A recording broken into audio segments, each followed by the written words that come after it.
ભગાભાઈ બારડનું ધારાસભ્ય પદ સાચવવા માટે મથામણ કરી રહ્યા હતા, ત્યાં તમારા વધુ એક ધારાસભ્ય જે છે એમણે રાજીનામું આપી દીધું, જવાહરભાઈ ચાવડા.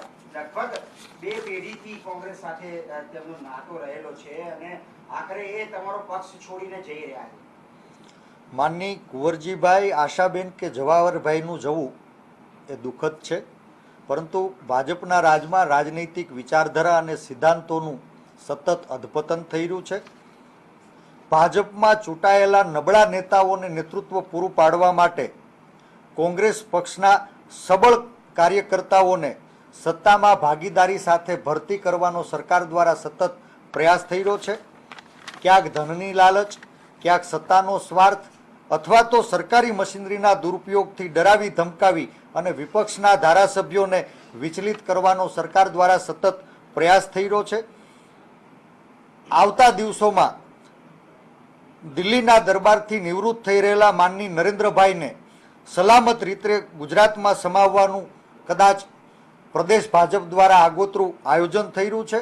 મને સંપૂર્ણ વિશ્વાસ છે કે ભારતીય જનતા પાર્ટીની સરકાર સત્તાના બળે ક્યાંક સત્તાની લાલચથી, ક્યાંક ધનની લાલચથી, ક્યાંક સરકારી મશીનરીના દુરુપયોગથી વિપક્ષના ધારાસભ્યો એના માથા ખેડવવામાં સફળ થઈ હશે, પણ આગામી દિવસોમાં મતદારોના રોષનો જરૂરથી ભોગ બનવું પડશે. પરંતુ લાગતું નથી કે આમાં કોંગ્રેસના નેતૃત્વ પુનર્વિચાર કરવાની જરૂર હોય, કારણ કે તમે કીધું એ પ્રમાણે આ પ્રકારની પરિમાણો લઈને ક્યાંક સત્તાનો સ્વાર્થની વાત કરવામાં આવી તો એટલે કોંગ્રેસ સંગઠનને ક્યાંય આત્મમંથન કરવાની આવશ્યકતા લાગતી નથી. એક સાથે 3 ટૂંક સમયની અંદર જ્યારે ધારાસભ્યો જતા રહેતા હોય ત્યારે ભૂતકાળની અંદર પણ ભારતીય જનતા પાર્ટીની સમર્થન ગુમાવનારી સરકાર એ વિરોધ પક્ષના ધારાસભ્યોને તોડી અને પોતાની સરકાર બચાવવાનો સફળ પ્રયાસ કરી ચૂકી છે.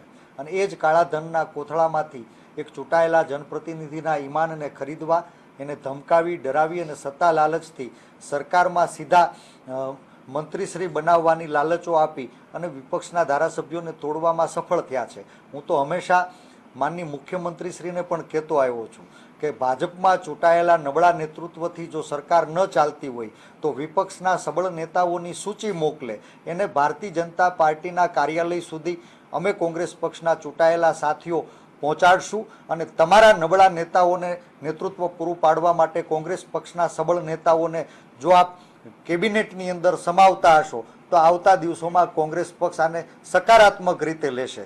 મને સંપૂર્ણ વિશ્વાસ છે કે ભાજપ ક્યાંય ભયથી, ભ્રમથી કે ભ્રષ્ટાચારથી લોકોના આશીર્વાદથી ચૂંટાયેલા વિપક્ષના ધારાસભ્યોને તોડવામાં સફળ થશે, પણ આવતા દિવસોમાં જે જનતાએ સરકાર વિરુદ્ધ આશીર્વાદ આપીને પ્રતિનિધિઓને ચૂંટી કાઢ્યા હતા એ જનતાના મેન્ડેટનો અનાદર ભારતીય જનતા પાર્ટીની સરકાર કરી રહી છે, ત્યારે પ્રજાના રોષનો ભોગ સરકારે ભાજપે બનવું પડશે. ખાસ કરીને જોવા જઈએ તો જે પ્રકારે ધારાસભ્યો જઈ રહ્યા છે એ પ્રકારે સંગઠનની ક્યાંક ને ક્યાંક કોંગ્રેસમાં ખામી કે પ્રદેશ પ્રમુખ હોય કે વિરોધ પક્ષના નેતા તરીકે આપ ખુદ હોય એ લોકો ધારાસભ્યોને સાચવવામાં નિષ્ફળ ગયા છે એવું તમે માનો છો?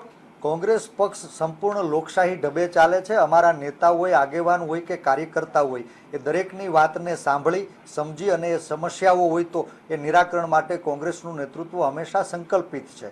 કમનસીબે કોંગ્રેસ પક્ષ પાસે આજે ક્યાંય ધનની લાલચા આપવા માટેની ક્ષમતા નથી.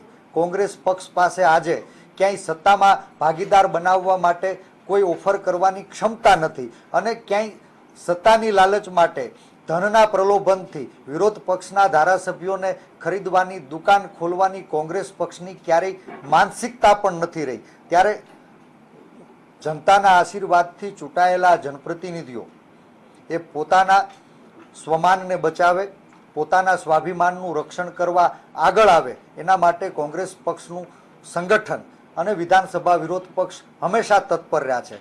કમનસીબે સત્તામાં બેઠેલા લોકો સત્તાના દુરુપયોગથી, ક્યાંક સત્તામાં ભાગીદારીની લાલચથી અને ક્યાંક અનૈતિક ધનબળના પ્રયોગથી વિરોધ પક્ષના ધારાસભ્યોને ખેડવવામાં સતત સફળ થતા આવ્યા છે. એ કમનસીબ ઘટના છે, પણ આવતા દિવસોમાં મને સંપૂર્ણ વિશ્વાસ છે કે ગુજરાતની પ્રજા ભારતીય જનતા પાર્ટીને જાકારો આપી અને સબક શીખવાડશે. પણ જવાહરભાઈ જોડે તમારી વાત થઈ છે એટલે આ તમે જે 3 કારણો આપી રહ્યા છો એમાંથી કયા કારણસર જવાહરભાઈ જઈ રહ્યા છે? જવાહરભાઈ એમનો લોભ, ક્યાંક સત્તાનો સ્વાર્થ અને ક્યાંક દાગ ધમકી. તો આ ત્રણમાંથી જવાહરભાઈને કયું પરિબળ લાગે? જવાહરભાઈ કોંગ્રેસ પક્ષના એક નિષ્ઠાવાન આગેવાન કાર્યકર્તા હતા, પ્રજાના કાર્યકર્તા હતા. ભારતીય જનતા પાર્ટીની સરકારે એને રાજીનામું આપવા માટે મજબૂર શું કામે કર્યા એનો સવિશેષ જવાબ તો જવાહરભાઈ જ આપી શકશે. હરેશભાઈ, સત્તાવાળી પાર્ટી જે પણ કરે એમની પાસે સત્તા છે, પૈસા છે, બરાબર, પણ તમારા કાર્યકર્તાઓ તમારી પાર્ટી પ્રત્યે નિષ્ઠાવાન નથી, પાર્ટી છોડીને જતા રહે છે.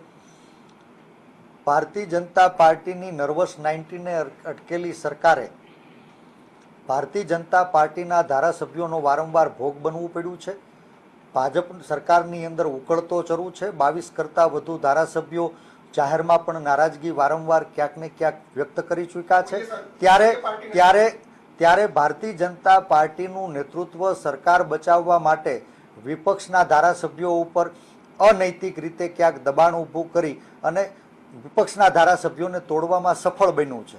મને સંપૂર્ણ વિશ્વાસ છે કે ભારતીય જનતા પાર્ટીના લોકો માથા ખેડવી શકશે, પણ મતદારોની અંદર જે રોષ છે એનો સામનો એને આવતા દિવસોમાં કરવો પડશે. ધનજીભાઈ બાવળિયાને લઈ ગયા જસદણમાં, તમે કહો છો કે જો એવું હોય તો જસદણમાં તમારા ચૂંટાઈ આવે.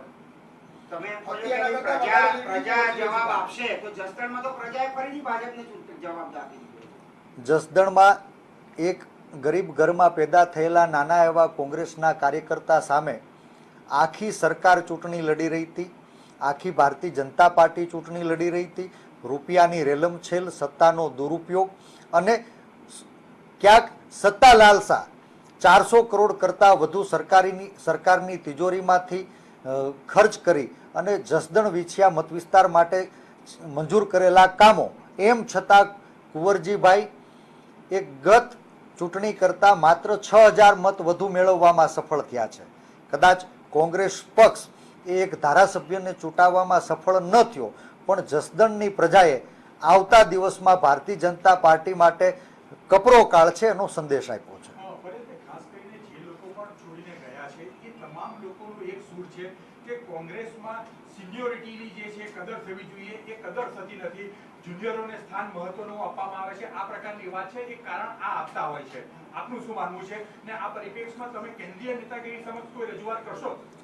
ભારતીય જનતા પાર્ટી એ હંમેશા કોઈ વ્યક્તિની કુશળતાનો રાજકીય સ્વાર્થ માટે દુરુપયોગ કર્યો છે અને જ્યારે વ્યક્તિ એની કુશળતા ખતમ થાય ત્યારે એને કચરા પેટીમાં ફેંકવાના અસંખ્ય દાખલાઓ દેશની જનતા સમક્ષ છે.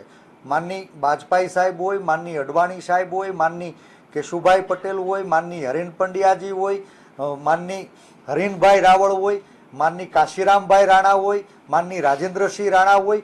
અસંખ્ય દાખલાઓ છે કે જેમણે આ ભારતીય જનતા પાર્ટીને ઘડવાનું કામ કર્યું હતું, સત્તામાં લાવવાનું કામ કર્યું હતું. આજે પાર્ટી વિથ ડિફરન્સનો જે ભાજપનો નારો છે એનું સત્તામાં બેઠેલા ભાજપના શાસકો દ્વારા જ હનન થઈ રહ્યું છે.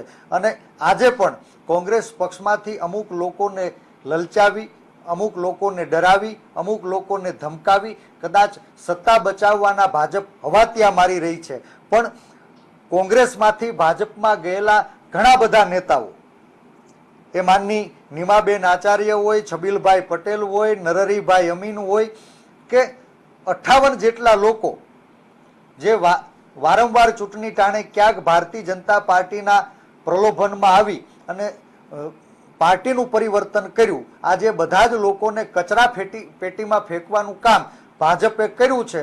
ત્યારે આવતા દિવસોમાં જે મિત્રો સત્તા પરિવર્તન કરવા ઈચ્છે છે, પાર્ટીનું પરિવર્તન કરવા ઈચ્છે છે, એમની માટે પણ ચિંતન, મનન અને મંથનનો વિષય છે. લાગતું નથી કે ભાજપે રાજકીય સર્જિકલ સ્ટ્રાઇક કરી સમગ્ર કોંગ્રેસ પક્ષનું સંગઠન ઊંઘતું રહ્યું. આપને ખબર સુદ્ધા નથી પડતી કે કોણ લઈ જાય છે માણસને. લાગતું નથી કે આ ચિંતાજનક સ્થિતિ હોય સંગઠન માટે?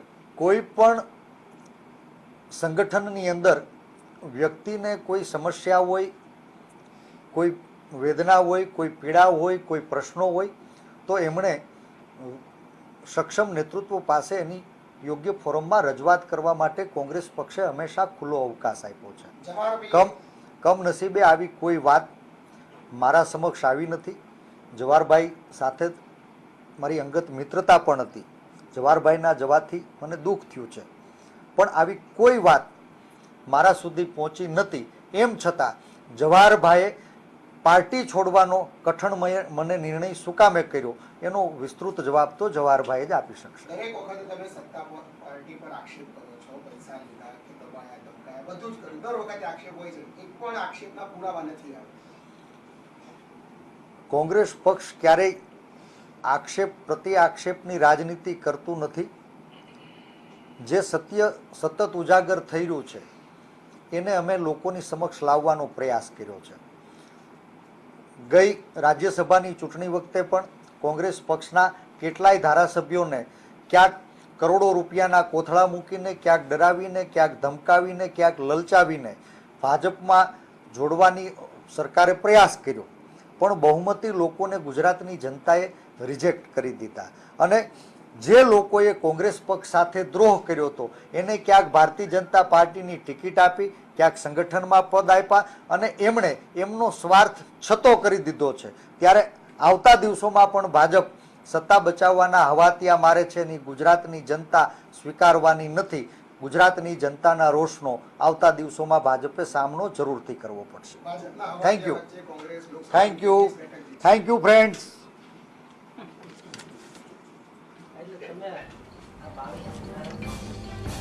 તો વિપક્ષના નેતા પરેશ ધાનાણીએ જણાવ્યું છે કે જેવી રીતે ભાજપે જનતાના મેન્ડેટનો અનાદર કર્યો છે તેનું જવાબ આવનાર સમયમાં ચોક્કસ જનતા તેને આપશે. કોંગ્રેસને તોડી પાડવાનું કાવતરું જે ભારતીય જનતા પાર્ટી દ્વારા કરવામાં આવી રહ્યું છે તેને આ ગુજરાતની સાણી જનતા સાખી નહીં લે અને જવાબ આપશે.